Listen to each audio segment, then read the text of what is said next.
Prosper Insurance has an offer that's tough to beat and will benefit you one way or another.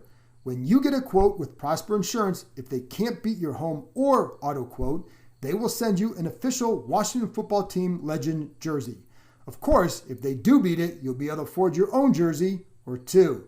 I can tell you from experience, the quote I received was $2,000 less than my previous insurer. It might not be like that for everyone, but why not find out? Finding the right insurance can be a pain, but Prosper makes it easy while providing great service and advice. Their licensed advisors shop the market with top companies like Allstate, Nationwide, Progressive, Travelers, and more to find you the perfect coverage at a great rate, which helps explain why Prosper has more than 1,000 five-star reviews on Google. You have nothing to lose. Simply visit prosper.insurance/Keim to get your quote and a possible Washington football team legend jersey. That's prosper.insurance/Keim, Keim. This offer is good from September 13th to September 30th. You know what else is cool? They plant a tree for every policy they write. That's more than 66,000 trees and counting. Get ready to feel good about your insurance. Empire.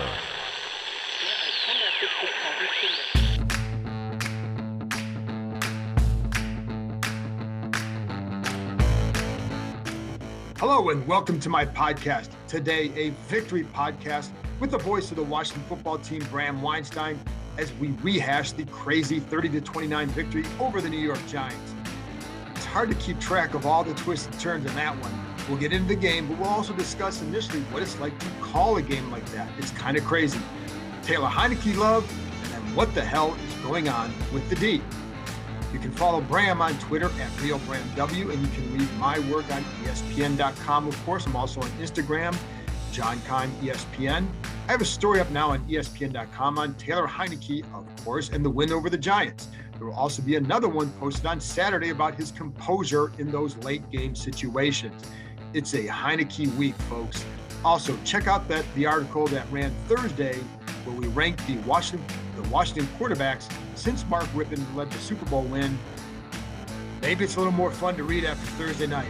Anyway, let's get to it. Here's my conversation with Bram Weinstein.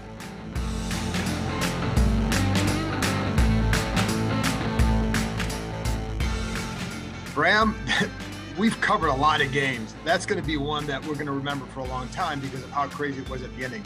Before we get into the Taylor Heinicke, story and magic and whatever, for you, what was it like to call that game in the last 5 minutes? It was a blast. It was really, really, really, really fun. I the funny part is, we always have these expectations of what's going to happen, and shootout with the Giants was not really on the table, so I didn't really walk in thinking, oh, there's gonna be a couple of offenses that can't be stopped. That was not, any kind of level of expectation. But, as the second half just kind of matriculated a little bit, you kind of saw what was coming. And, I think there's a lot of issues to talk about. Clearly, Sure. The Washington defense being incapable of stopping the Giants offense at all, is a story in itself. But it was really, to make a long answer short, it was as fun as you might imagine it might be, calling a game that ends like that. See, and the funny thing is, for me, it's fun to watch those games. It is not fun to be a writer during those games because I have to file something right within a few minutes after the game ends. So I have a story. You're starting to write a story in the fourth quarter. One of them is about how the defense is not living up to expectations at all. And if this is going to change, it's got to start with them, et cetera, because that's planning for a loss. Then Heinicke has this, but the other side is like, what if Heinicke does this? So you start planning for a Heinicke underdog hero story. So you start writing that one in addition. And then he gets a touchdown. So it's like, okay, good. I stick with this and blah, blah, blah. And then he throws the interception. Then it's like, oh, Heinicke was almost the hero, but then he threw this interception.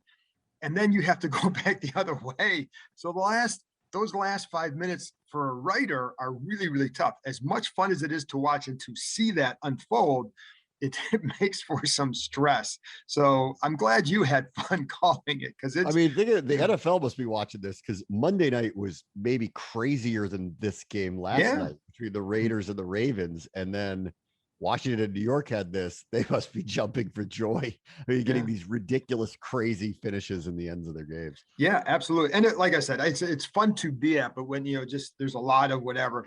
But let's talk about the people, because people don't care too much about what we have to do. So Taylor Heinicke, I mean, I don't, what do you have to say about him now? Again, like I wanted to temper expectations because I know, the fan base is so behind him and Yeah. he was a people's choice thing. And what he did in that playoff game was really beyond comparison, considering his experience level and, what had to be a lack of acumen for what they were doing. Just he'd been here such a short period of time. And I mean, like he's infectious for them because of that. I mean, he almost pulled off what would have been if they had somehow knocked off Tampa Bay in the playoffs. I think that would have gone down as one of the greatest upsets of all Yeah. time. And I think people around here, and this, and I know this, that they're dying for to have someone to rally behind at that Yep. position. And it just has not materialized in a very long time. It was funny. I was doing the pregame show and we were talking about your piece a little Huh. bit and about how long it's been, and the list gets really ugly once you get past like 10, 11 on it of all the different quarterbacks who've come through and played here in the last 30 years. And I was talking to Santana Moss, and he was like, what, basically, why can't we ever either get lucky or find the right guy? And I Right. go, honestly, it actually predates that. Joe Theismann got hurt in the mid 1980s. Jay Schrader came in, Doug Williams came in, Mark Rippon came in. None of them were really long-term answers for them. They just happened to be winning with those Right. guys at that time. And that's really kind of the difference. And I don't know. There's something about this dude. I mean, like, obviously, there's something about him. He's a total gamer. The stage is not too big. He won that game twice for them. He also blew Yeah. it for him, but he won that Yeah. game twice for them, last night. And when was the last time you saw that with a quarterback around here? So I get why everybody is so kind of excited about him. He really kind of, it's funny. There's this kind of almost like wide-eyed and not wide-eyed experience with him all at the same time. He acts like he's been there. You wouldn't think that was in business school last fall Right. and basically out of the league. And at the same time, there's this, almost curiosity, like, how could this be happening? There's a Kurt Warner aspect to it. Right. So it's really cool. It's really great. I don't want to, get too far ahead of ourselves, but that is a good defense they played last Yeah. night. That's a Well, defense that's controlled them in the past.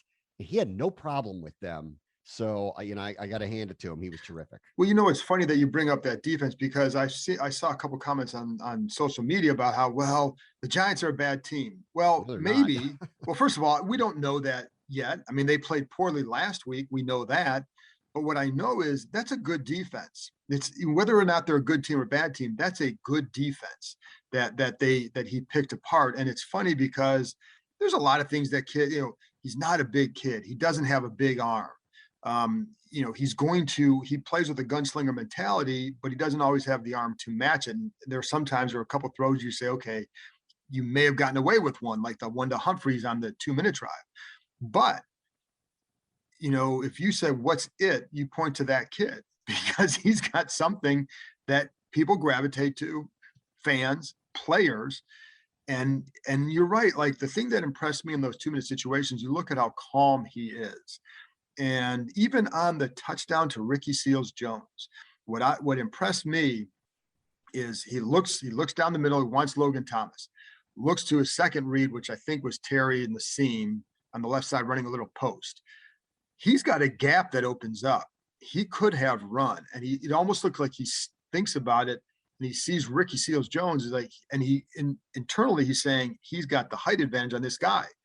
The presence of mind to not just take off for a guy who has legs like he does, to me, speaks to the poise that he showed. He was outstanding. I mean, he just, this is a don't judge a book by the cover, which is probably what's happened to him, ever since graduating from college, or Yeah. even maybe even From high going. school. Yeah, probably. Why did he play at ODU? Probably his size. Like, why did he not really get any real legitimate long-term shot in the NFL? Probably his size. And secondarily, which we've witnessed here this summer, he's not a guy who's going to wow you in practice. I think these kind of structured environments just don't really suit him, but put the lights on, put a big stage on it, tell him go win a game, and he's ready to go. And he's not scared. There's nothing about this that seems, too big for him at all.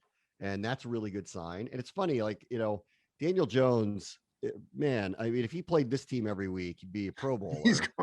He's getting like a gold jacket. Everyone else, something ain't right. At the same time, like, look at him, like 6'4", looks the part. Obviously, he's actually, fast, very good with these run option stuff. He's really good at it. And he's not sneaky. He's not also, I'm sorry to cut you off. He's not sneaky fast.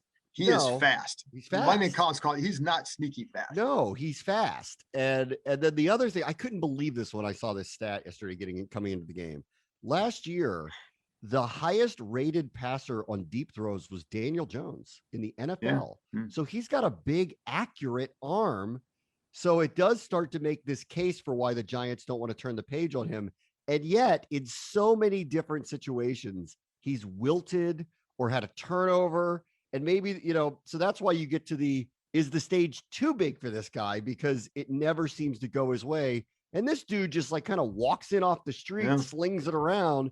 It goes against all conventional wisdom of somebody who will have a successful career. And I think that's why everybody who covers it, like me and you, want to hit the pause button on going too crazy about a fairy tale, but we might be watching one. Yeah, I mean, and that's the crazy thing here. I can give you all the reasons why I think it won't go a certain way, but I can't tell you that it will go that way because I'm not going to do that because, crazy things happen and we know that. And it's funny you bring up how he's not going to wow you. I was talking to someone in the offseason about him and just like how exactly like what you said, if you're bringing in because my thing was, why was he out of the league for 2 years?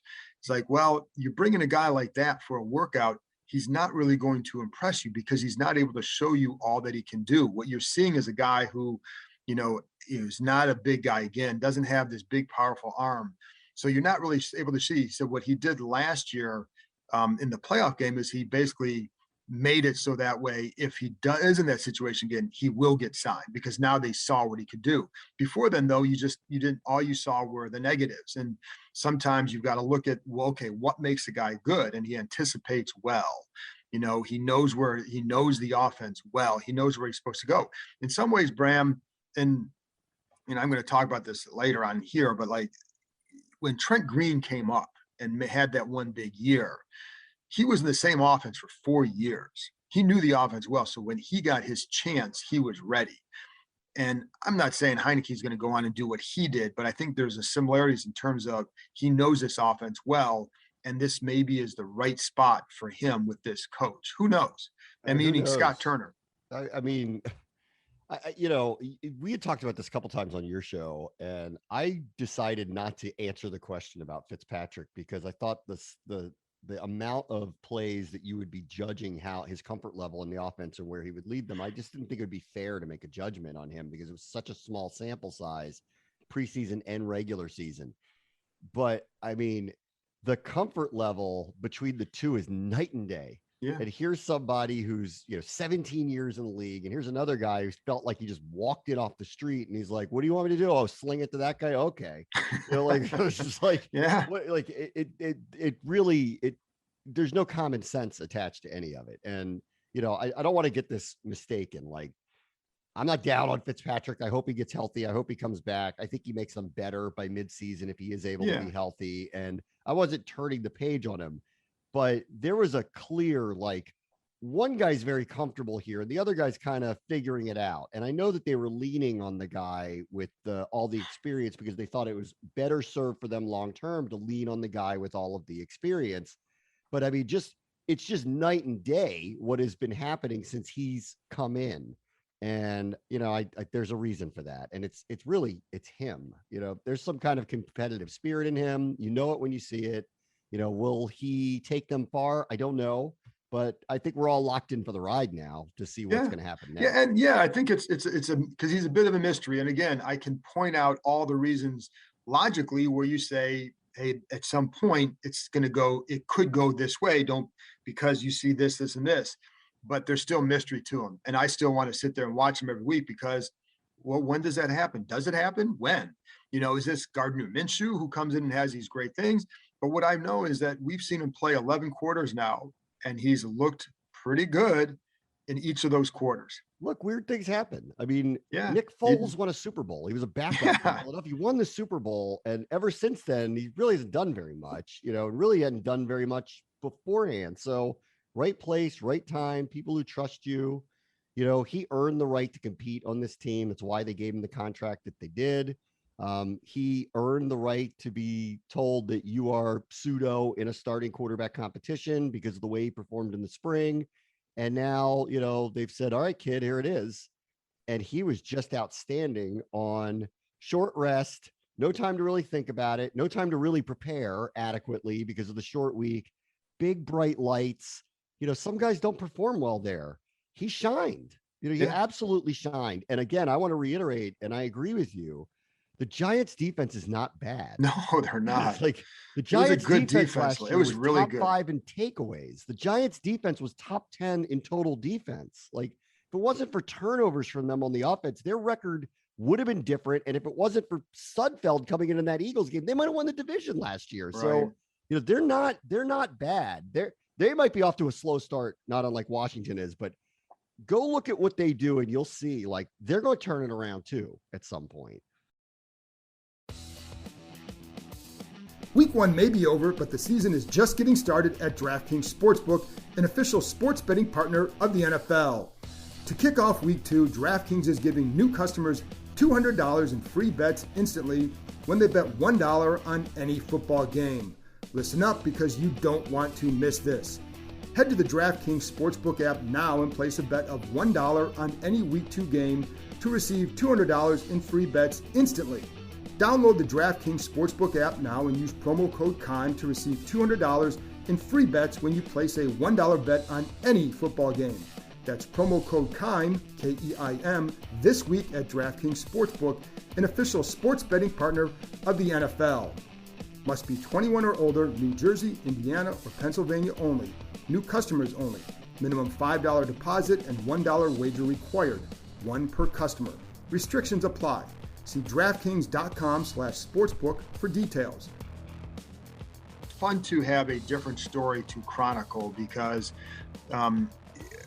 it's just, you're right though. You know what impressed me too is a couple tough first drives, doesn't get anything going, and then he hits a big pass to De'Ami Brown and gets it going, settles them in, makes the turnover, killer spot, comes back and leads a game-winning drive. And, of that game-winning drive, and too, we'll get to the defense in a minute because that's a huge concern. But one of the things from a personal note, I was happy to see Dustin Hopkins get a second chance on that final one for two reasons. One, because he's a good guy and his family's going through a tough time. There was a death in the family. I think it was his brother-in-law. I believe that's what it was. And one thing going through this is they've been sick, going through all of this struggles in the summer and all that. He was dealing with the other stuff, but he never would make an excuse for like, well, I'm distracted. It was never like, hey, I've got this over here and I've got this over here. And it's nice to see a guy like that have something that he can celebrate. Whatever you think of him, it was just nice from a personal level. It was nice to see that. Yeah, I was happy for him too. I mean, obviously, he's been under the spotlight. Last year, his percentage was not really good enough, frankly. And then, so this year there was a lot of talk about, is he going to be replaced? And then they had the weird issues with the whole operation with a new snapper in the preseason. And I even talked to Ron Rivera about it before the opener and was like, is this behind you? Tell me the truth. Is this behind you? And he said, yes, it is. So, and it's shown out here, in the first couple of weeks. He had the miss from 50 plus in week 1, and he had this one the other night that could have killed him. They get fortunate to get the penalty, but I'm with you. I'm happy for him that he got it done. Anything else jump at you on offense? McLaurin was outstanding. Yeah. The reincorporation of JD McKissick, which I thought was a miss. There was a lot of things from week 1 that I thought were odd. Yeah. Like when McLaurin isn't targeted for an entire half, when McKissick has one target, like these are the guys they relied on, and these are the guys that are playmakers for them. And I appreciate that they have all these other players here now, and they're going to try to incorporate all of them. But, when you need to kind of get going, you go back to what you know, and they did, like in a big way with McLaurin, McKissick, Thomas to an extent. I think that was good to see. I mean, it was spread around. Heinicke spread it around. He looked for Diami Brown. Humphreys made a couple of big plays. So, this is like somewhat, I think, what we thought with all the weapons the offense could be, if the line would hold up, and they haven't even seen Curtis Samuel yet. So right. I think it was Well, and who knows if those numbers on McKissick and McLaurin, I think, can't be underrated. I mean, these are guys that are going to be big time contributors for them. And if they're not, that's a schematic problem. Right. Really. And I'll say with JD, I was surprised last week as well, because I know how much they like him. I mean, they really like him. I was talking to somebody this summer, and it was about Antonio Gibson. And the comment was, everybody keeps talking about us getting the ball more to him, and we're going to try and do that.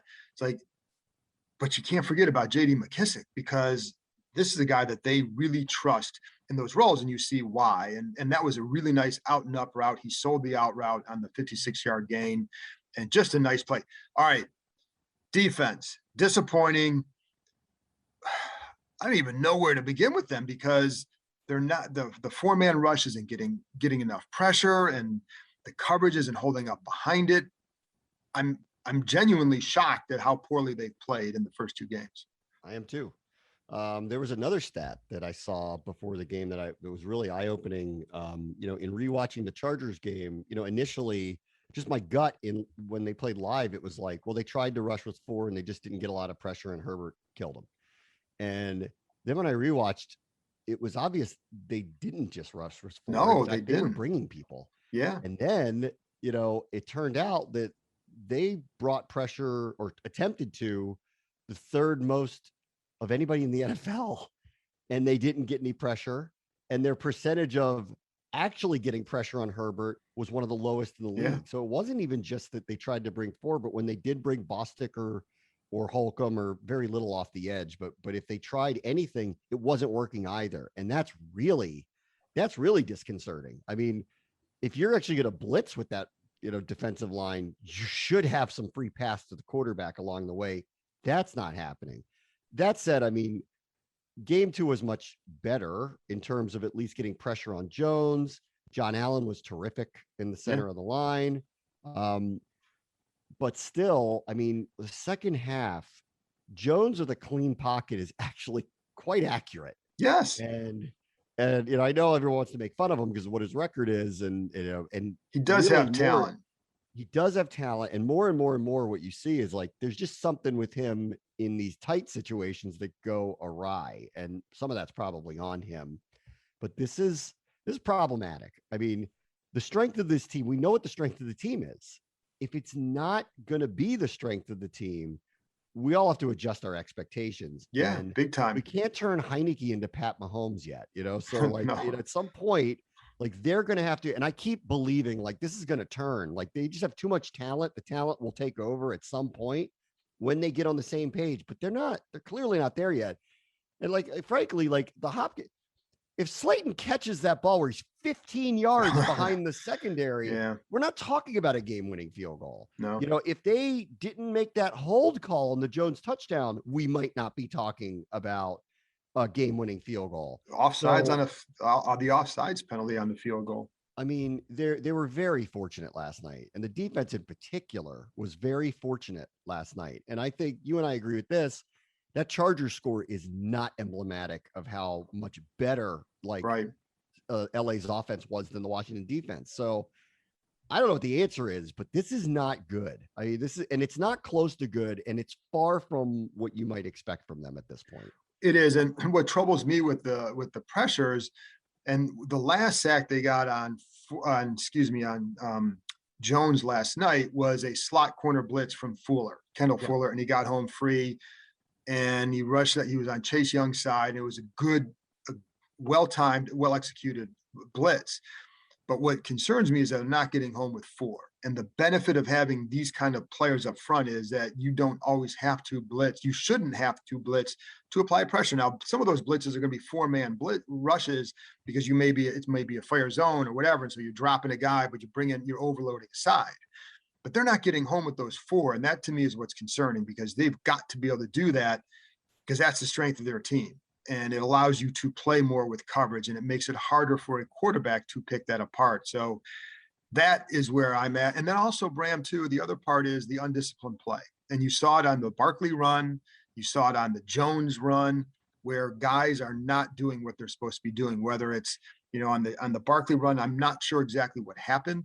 I know that Chase Young was on that side, and there was a big gap there. And I don't know if he was stunning to the middle or if he read the play and he thought it was going to the middle, but somehow he leaves that area. Now, maybe somebody else is maybe it was a stunt and somebody else is supposed to get out there. I don't know. What I know is nobody was there, and that can't happen. That keeps happening. And then on the Jones touchdown, or almost touchdown run, then Landon Collins is like, we've seen this guy keep the ball in this zone read. We've seen that, and yet they didn't play for it again. And that is also what is troubling, because those are just fundamental discipline mistakes. And those have to get better. But I'm with you. Like, I think there's too much talent there for it not to change. But when is it going to change? And they have a tough slate of quarterbacks coming up that, if they don't get it right this season, you look at the season like it's very early, but they have a more favorable schedule in the second half of the year. You've got to be in position to take advantage of that. And that starts with the defense. Yeah, it's funny. I think of them kind of like an NBA team where they go through these slumps of the regular season, but they have Kevin Durant, Kyrie Irving, James Harden, all this stuff. And you just know, like, in the end, everything short of injuries, it's going to turn around. The cream's just going to rise to the top and it's going to take over. And there they are, making a run because that's their strength.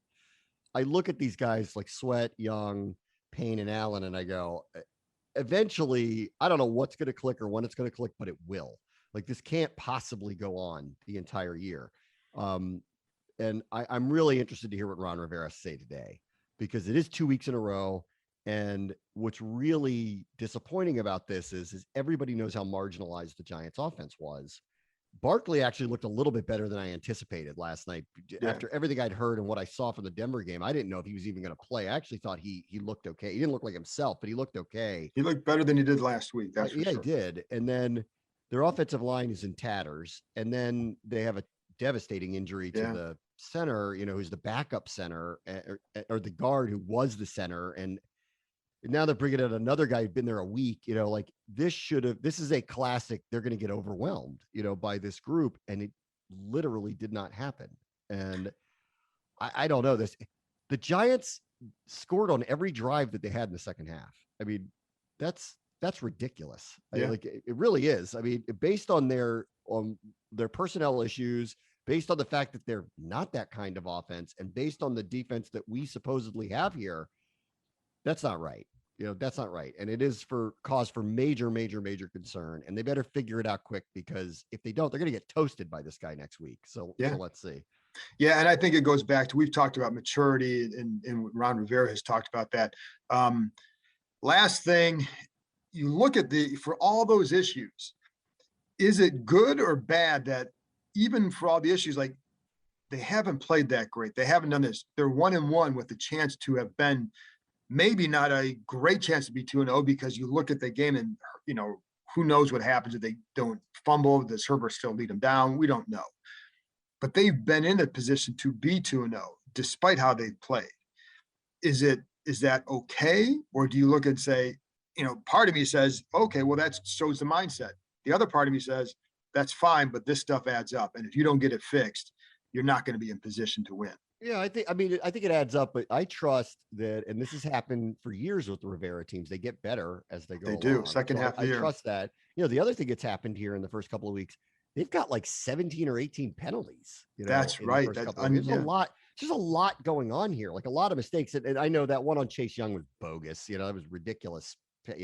John Allen could have gotten one on his body slam. That was yeah, but I mean, the young one, I agree with that. To do, like, he's ridiculous. I think the intent of that rule is for that particular play is a difficult one. Yeah, it is. And I mean, listen, last week they got a fortunate call at that. Like, Joey Bosa got a ridiculous one last week where he hit was it Heinicke, or I don't remember Heinicke or Fitzpatrick, but it wasn't late, and it was while he was throwing, and and all of a sudden they threw a flag on him. I don't know what these guys are supposed to do, but on the whole, there's a lot of penalties going on here, and most of them are warranted. So they're making a ton of mistakes, and they're missing assignments on defense.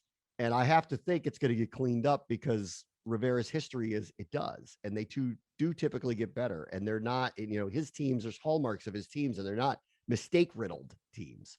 So I keep thinking it's going to get better. And that's why I feel like right now it's just, I don't care how you get by. If you get by and you're hanging around 500 until everything kind of gets fixed, then you've given. They'll be in good shape. I think they'll be in good shape in that case. And I believe that they will. I do. Yeah. And they'll be in really good shape if that's the case. So we'll see, but it certainly makes it interesting. Bram, appreciate it. Get some rest. Thanks. See you.